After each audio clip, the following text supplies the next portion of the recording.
in today.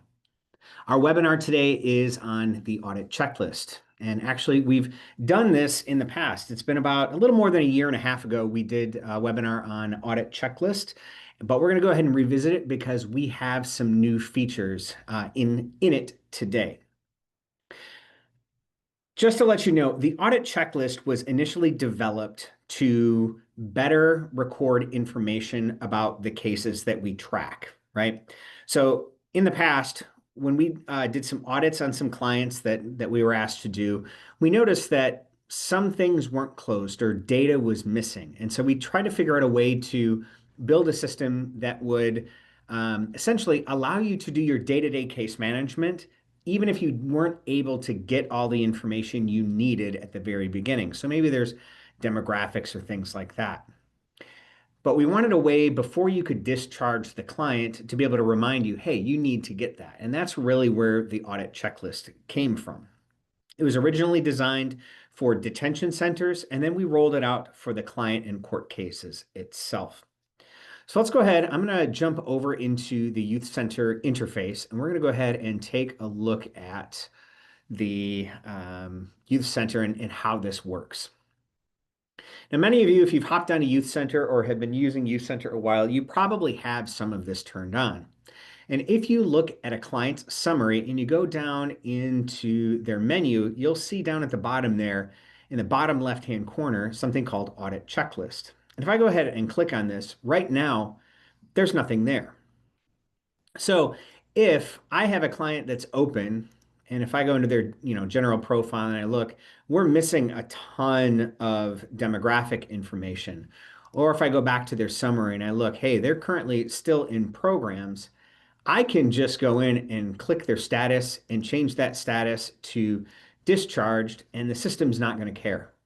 There's nothing stopping me from closing this client out, even if I don't have all of the information.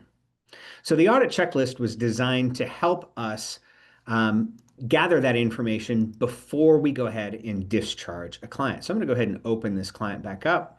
We're going to put them back in intensive.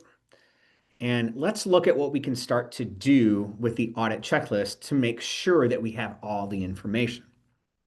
Now, as I mentioned before, we were looking down below at their demographics, and you can see that we've got a ton of demographics that we can store inside of Youth Center, right? And so if I go ahead and open this up, we've got our gender, we've got gender, identity, pronoun, height, weight, race. There's a huge list of things that are in here, and my client didn't have any of those filled out. So how do I make sure that my team is going to fill these fields out? As an administrator, what you can do is you can go down to Administration, Form Admin, and give it a second to load these up. And below the custom forms is the built-in forms section. And if I click on built-in forms, these are some of the primary forms that are inside of Youth Center. So we were just looking at the client demographics. And if I click on that, it's going to bring up a listing of the fields that are available inside of that client demographics. So you can see we've got gender, gender identity, pronoun, height, weight, all of that information. So we can start to think in terms of what fields do we want to make sure that we collect, right? What do we need to report on? Well, I know that we need to report on gender, and I'm going to go ahead and edit that row. And we're going to now check the is required for form completion, and we're going to check is required for client completion. Now, these are two different items, but they sort of go together. Is required for form completion, if you check that box, it adds it to the total percent complete of that particular form. The is required for client completion will not let you close the client until we've actually filled or put a value in there. You'll also notice that there's a new field in here called Show Field. One of the complaints that we've had in the past is, hey, there's a lot of demographics that we don't use inside of Youth Center. Can we turn those off? Well, we finally allowed that by using the Show Field checkbox. Now, I do want to have the gender field shown in there, so we're going to leave that. I'm going to go ahead and click Save. In my jurisdiction, I really don't care the gender identity in particular, so I'm just going to go ahead, open that up and turn that field off and click Save. Maybe I do want to make sure that we or give the option of recording a pronoun. That's fine.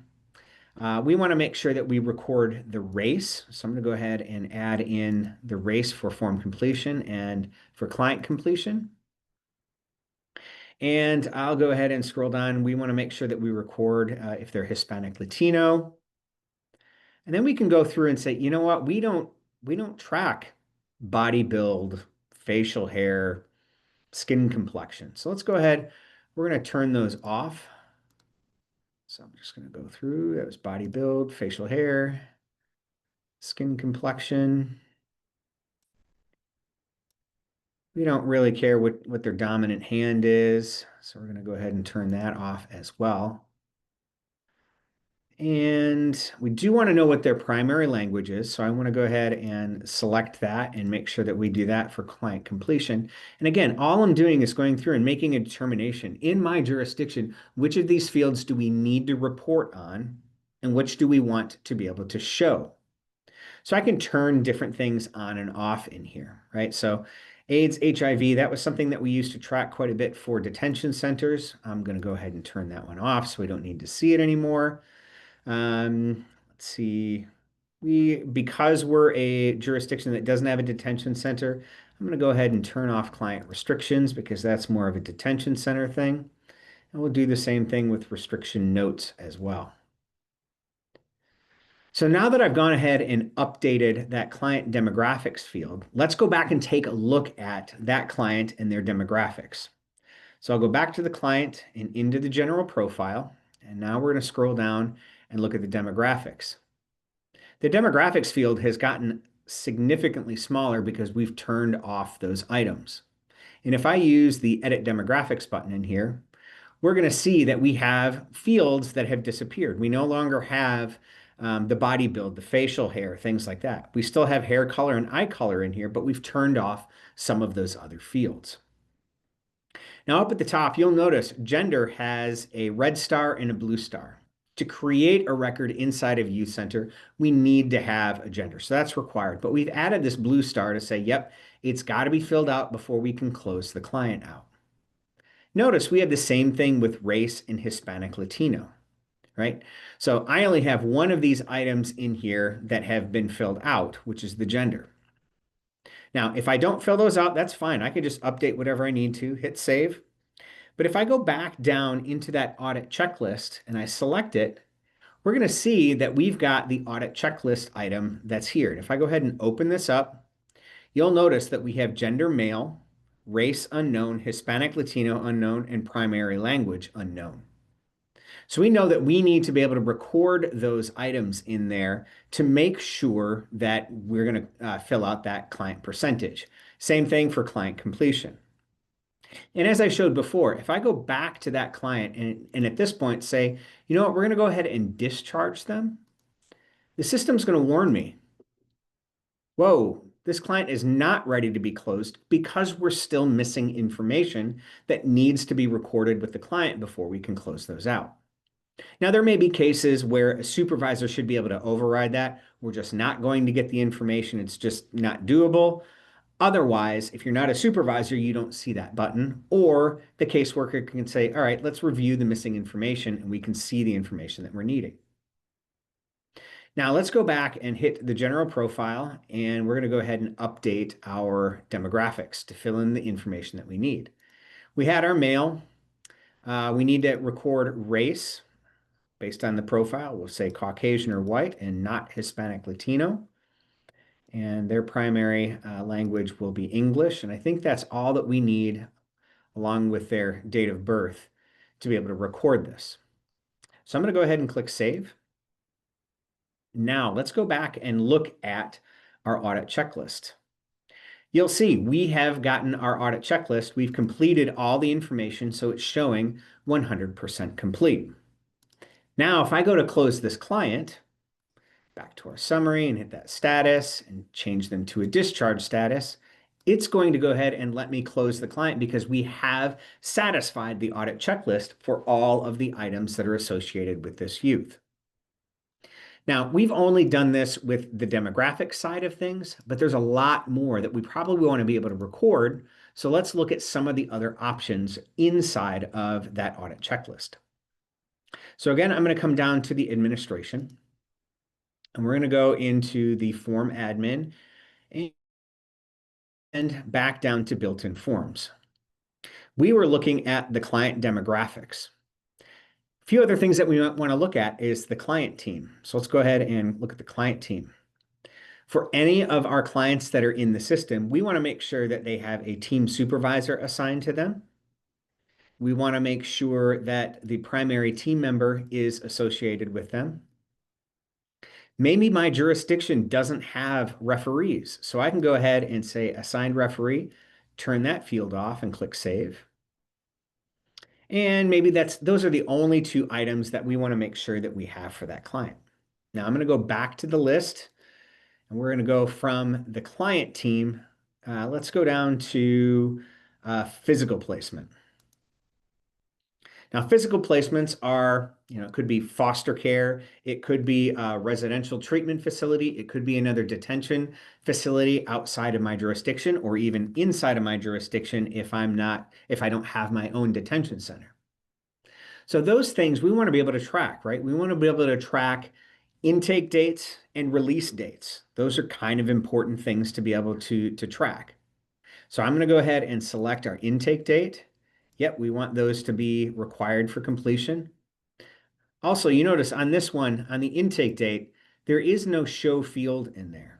It's a required field for that particular object. So although it shows it in the listing here, it's a required field for a physical placement module in the system, so we can't remove that field. We don't necessarily have to have a duration in there, but we do want to make sure that we have a release date in there. So I'm going to go ahead and turn the release date on.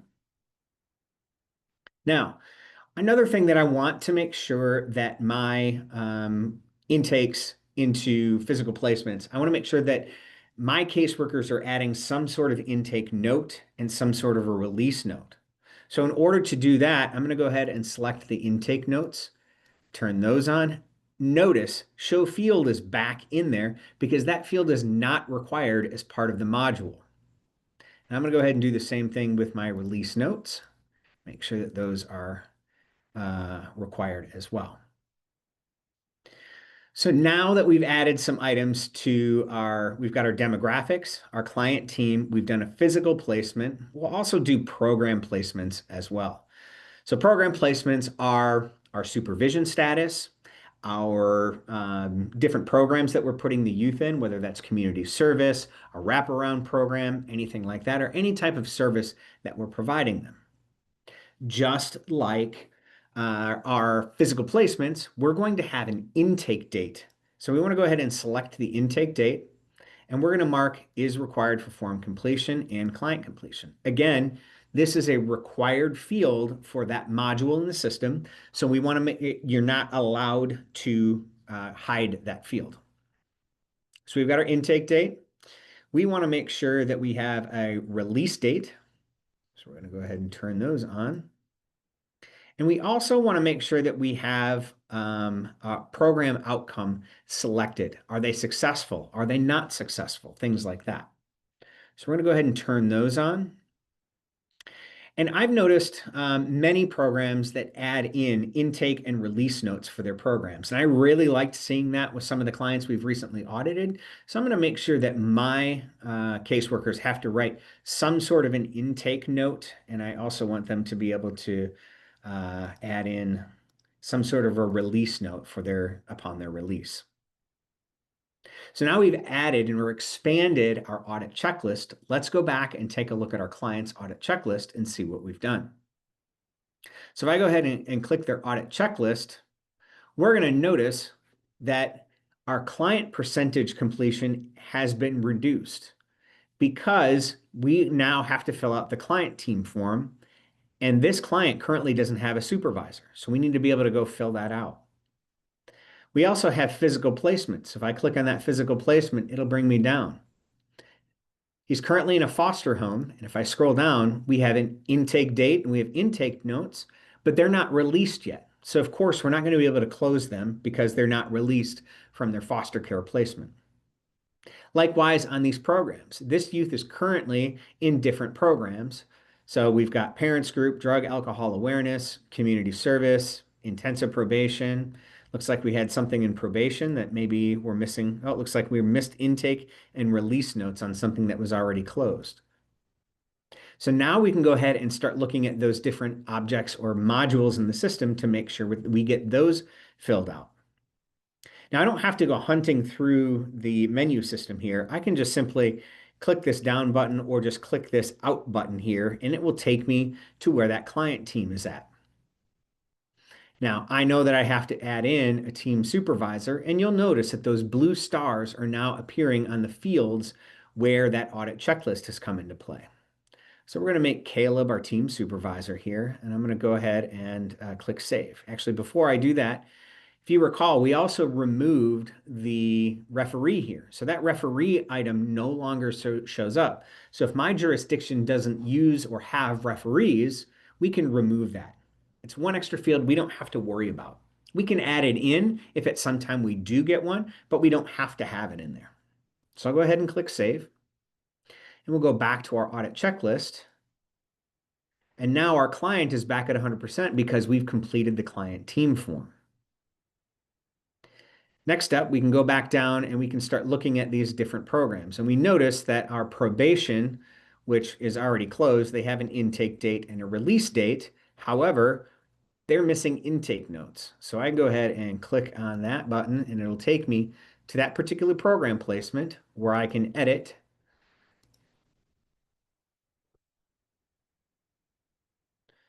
And then we can put in here for our release notes, move to intensive probation. And I go ahead and click Save. Now, one of the reasons that I started to add in these release notes or intake notes is when I look at the listing here, it can show me some additional detail in that particular program placements, like why are they in there? It was court ordered. What were the release notes? They I didn't spell that right, but moved to intensive probation, right? Now, if I go back to that audit checklist, you can see that one of our program placements is complete. They've received 100% of the information that we've needed there. And if I click on it, it'll drag me down there. The other programs, go ahead and look at his listing of programs in here. He's currently still getting services under these. So his parents group, we know that we still need to add in an intake reason and a release note. We also have our drug alcohol awareness classes. We have to add intake and release notes on here now. But there's a reason why those items aren't currently closed inside of the audit checklist system because we don't have all of the materials that we need, and the youth is still getting those services that are associated with them. So if I go back to that audit checklist and take a look here, oops, I didn't mean to go to that one. We're going to go into the editor under the administration form admin. And I'll go ahead and scroll back down to the built-in forms. You can see that we've got a handful of items that are in here. New ones that have been added over the past year and a half include the personal possession transactions. So if you are a detention center, you can make sure that things are closed in there. We also still have the facility placement and facility placement release checklists that are available under detention as well, and I can add items to those. I can also add items to each one of our court case occurrences, just like I could for the client profile, the client demographics, or any of the other items in here. Now, this is great for filling out information that's in forms, but what about other items in the system? Like, what if there are other checks that we want to make sure that we have done? In order to modify or build our own audit checklist items, we can go under the pick list admin, and we'll go ahead and type in audit, and it will filter down to the audit checklist item. And if I go ahead and select this, many of you will probably have some audit checklist examples inside of your system, but they're probably turned off. Otherwise, you've got some that are in there that we can go ahead and set in the system. If I go ahead and create a new audit checklist item, so if I want to add one that's not part of the forms, I'll go ahead and turn it on. I can select what type of checklist is it. I want this on the client, I want this on our court case, or I want this on a facility placement for detention. In this case, I'm going to select client. And for the title of this one, I'm going to go ahead and just type in ensure.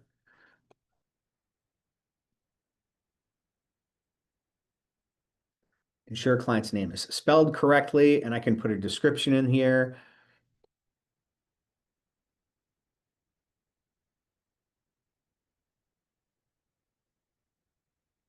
I can put a description or instructions in there. And then we've got our test. So what are we actually testing in here? Well, there are a number of tests that are available. Things like, for using service plans, are they all inactive? Assessments have next response due dates, at least one valid contact. We have to have a case status that's verified, things like that. In this case, I just want this to be a checklist. So we're going to say that this is just a manual check. So I'm going to go ahead and select manual check. I want it required for client completion. I want this included in the completion percentage, and it's currently active.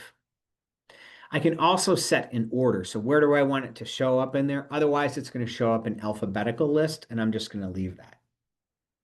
So we've made it active. We required it for client completion and included in the client percentage. So I'm going to go ahead and click Save. There is our manual check that's been added to the listing here. So we'll go back and look at our client, Billy Bob, and go down into the audit checklist section there. Notice our client went from 100% to 67% because we now have this new manual check in here. So I go ahead and drop that down. I've referenced my court documents. Yep, the name is spelled correct. I go ahead and complete the task. It updates, and now the client is at 100%. So we can add in our own manual checklist items. We also have the ability to add in some system-based things. So let's go ahead and add one of those in there as well. So again, I'm going into the pick list admin, and we're going to go into audit and select our audit checklist item. And we're going to create another new checklist item.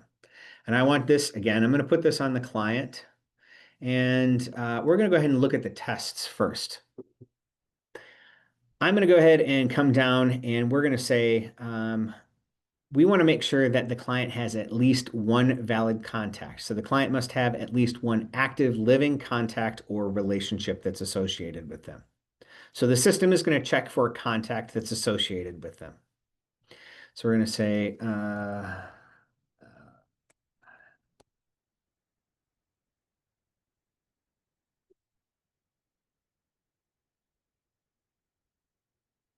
required for client completion, and in percentage, and we'll go ahead and click Save. We'll add one more audit checklist item. We'll add it to the court case occurrence. And our test is going to be that court case occurrence has a petition. So we want to make sure that any of our court cases or court case occurrences have a petition that's associated with them. We'll go ahead and save this. Oops. Must have a petition with court case. I go ahead and click Save. And we'll go back to our case manager, and we're going to go ahead and scroll down to our audit checklist again. Notice we have a new court case occurrence one that's shown up here as well. And our client still stayed the same because we already have one valid contact that's associated with the client. We've got Janice Doe, who is the mother that's currently associated with the client. And if they didn't have anybody that was associated, this would then show as red, denoting that we'd have to put something in there. Now, our court case occurrence, if I scroll down, must have a petition with the court case. This court case occurrence has at least one petition. I'm not quite sure why that's showing 0% because it is actually complete. Probably have to add in another check under there to update that number, but you get the picture. Again, the idea behind this is a quick glance for us to be able to view what do we need to update on the client to make sure that we have all the information before we go ahead and set the client to a discharged status. One of the things that we've had asked about is, hey, there are some custom forms that we want to be able to add to our pick list. That is something that we are working on. The idea to be able to